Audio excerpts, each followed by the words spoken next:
siapapun yang akan menjadi imam atau saya pun memberikan nasihat atau masukan, saya harus mengerjakan dulu. Kalau saya tidak mengerjakan, Allah marah, sehingga itu menjadi catatan dosa pada saya.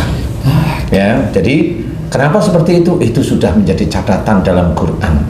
Kabura maqtan indallahi an taqulu ma la taf'alun.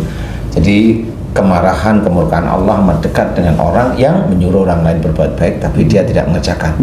Nah, di titik ini kalau Allah sudah marah berarti ini ada dosa yang dikerjakan manusia muslim, kan gitu ya, ada dosa.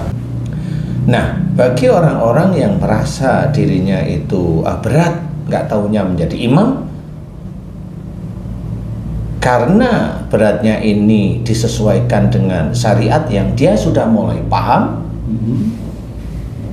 berarti orang ini hanya ditunggu oleh Allah Ta'ala keistiqomahannya dia sendiri. Kenapa yang ditunggu ini istiqomah? Continue, konstan seperti itu, terus menerus. Karena yang dinilai itu istiqomah dalam bentuk tetap ada di jalannya Allah. Kalau hasil itu haknya Allah, karena hasil itu kan termasuk nanti istri mendapatkan hidayah dari Allah, kan bukan dari kita. Kita hanya memberikan pelajaran. Dan itu yang dinilai oleh Allah Ta'ala tidak cuma memberikan pelajaran, tapi memberikan pemahaman pada istri, memberikan pemahaman kepada anak. Kemudian di dalam memberikan pelajaran tidak menekan istri, tidak memaksa istri dan sebagainya. Kecuali istrinya tambengnya minta ampun. Nah, kalau tambeng ya macam-macam cara nanti ya. Tambengin lagi. Juga ada imam yang dia dalam menyelesaikan keluarganya itu gampang-gampang aja. Gampang, hanya diberi uang, gampang hanya ini. Nah, imam yang seperti ini dia tidak memahami bahwa tugas dia sebagai imam itu tidak hanya memberikan uang saja, materi saja, tidak hanya, tetapi juga dia harus mendidik istrinya, bagaimana istrinya itu tidak boros, bagaimana istrinya tidak sombong, bagaimana istrinya tidak pamer, bagaimana istrinya tidak begitu. Di luar dia sendiri juga harus seperti itu juga. Nah, bagi bapak-bapak yang memang merasa mengerjakan kehidupan berkeluarga itu nyantai-nyantai aja, ini kekuatan imannya difikirkan, ya harus difikirkan, karena belum paham seperti itu. Jadi seperti kalau istrinya uring-uring diem, nah ini kan belum paham deh. Harusnya ditegur kan gitu. Istrinya marah-marah sama anak, diem, negur sih tapi marah lagi, diem lagi, negur sih marah-marah, diem.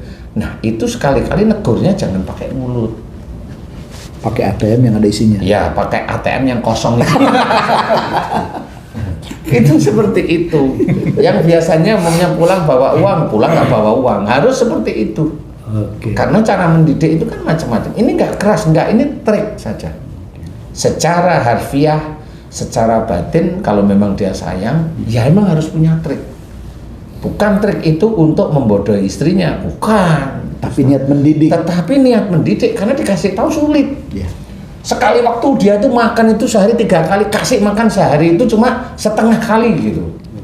Atau masukin ke toilet dikunci supaya puasa.